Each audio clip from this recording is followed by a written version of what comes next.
Recently میں نے ایک مریض دیکھا ہے، اس کے سر پہ زخم۔ میں نے سوچا کہ آپ کے ساتھ ڈسکس کروں۔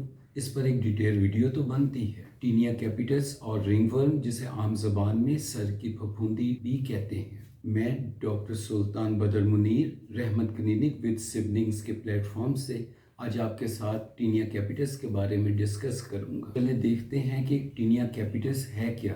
ایک انٹرسٹنگ فیکٹ یہ ہے کہ یہ مس نومر ہے۔ اس کا مطلب یہ ہے کہ اس کو غلط نام دیا گیا ہے، جیسے کہ نام سے ظاہر ہوتا ہے کہ یہ ورم ہے، لیکن یہ فنگس ہے۔ اب میں آپ کو ٹینیا کیپیٹس کے کازز، سائن سمٹمز، ڈائگنوزز، اسے ہم کیسے تشخیص کرتے ہیں، ٹریٹمنٹ اور پریونشن، احتیاط کے بارے میں اب آپ کو میں ڈیٹیل سے بتاؤں گا۔ ٹینیا کیپیٹس بچوں میں بڑوں سے زیادہ پائی جاتی ہے۔ اکثر دیکھا گیا ہے کہ آج کل لوگ پیٹس، جن میں پیرٹس، کیٹ، کبوتر گھروں میں پالتے ہیں، بچے ان سے کھیلتے ہیں، ہینڈ واش نہیں کرتے، وہی ہاتھ سر پر لگاتے ہیں۔ ان پیٹس کے پروں اور بالوں میں فنگس ہوتی ہے جو پیٹس کو کچھ نہیں کہتی لیکن بچوں پر اثر انداز ہوتی ہے۔ ٹینیا کیپیٹس کی ایک اور وجہ ڈائریکٹ شیئرنگ ہے، جس میں سر کے استعمال کی کنگھی، کپڑے اور بلینکٹ آتے ہیں۔ متاثرہ مریض سے دوسرے استعمال کریں گے تو یہ اسپریڈ ہوگی۔ اس کے سائن سمٹمز میں سب سے زیادہ سر کے بال متاثر ہوتے ہیں، یہ جڑوں سے ٹوٹتے ہیں۔ خشکی اور خارش بھی مریض کو تکلیف دیتی ہے۔ بال گول دائرے میں یا راؤنڈ پیچز میں اترتے ہیں، جس کو ہم میڈیکل ٹرم میں ایلوپیشیا کہتے ہیں۔ سر کی کھال میں انفیکشن ہونے کی وجہ سے زخم بنتے ہیں۔ نیک لمف نوڈ سویل کر جاتے ہیں، جنہیں مریض گرٹیوں کا نام دیتے ہیں۔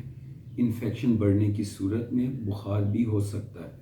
اس کی ڈائگنوسس میں سب سے پہلے فزیکل ایگزامینیشن آتا ہے۔ معائنے پر سر کی جلد پر راؤنڈ پیچز میں بال اترے ہوتے ہیں، سرخی اور سوزش ہوتی ہے۔ جب اس دائرے کو دیکھیں گے تو اس کی سائڈوں پر پمپل نظر آئیں گے۔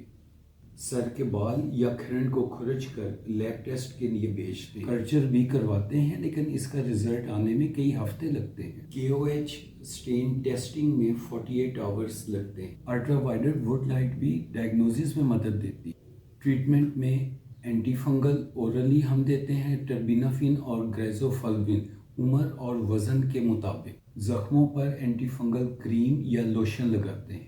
سر کے بال دھونے کے لیے سیلیسیلیم سلفائڈ شیمپو کا استعمال کرتے ہیں۔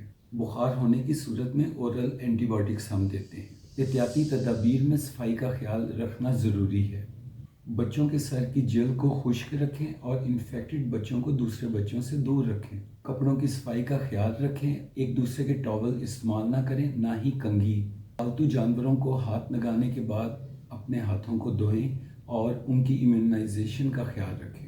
1.5 سے 2 ماہ تک احتیاط بہت ضروری ہے۔ ایسی بہت سی ہیلتھ ریلیٹڈ ویڈیوز اور میڈیکل نالج کو جاننے کے لیے رحمت کلینک وتھ سبلنگز کو سبسکرائب کریں۔ اپڈیٹ رہنے کے لیے بیل نوٹیفیکیشن کو پریس کریں۔ میڈیکل انفارمیشن کو بڑھانے کے لیے اپنے فیملی، فرینڈز اور رشتہ داروں میں شیئر کرنا نہ بھولیں۔